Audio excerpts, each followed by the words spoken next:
Each month, an ovary releases an egg. The fallopian tube guides it toward the uterus. In a healthy tube, fertilization occurs when sperm meets the egg.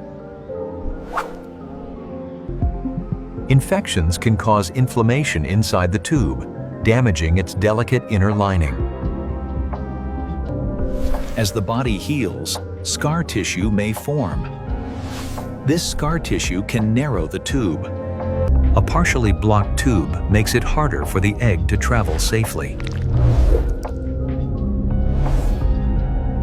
When the tube becomes completely blocked, sperm and egg cannot meet. In some cases, a fertilized egg may get stuck inside the tube, causing an ectopic pregnancy. This is a medical emergency. In some cases, treatments like IVF can help by bypassing the blocked tubes and increasing the chances of pregnancy.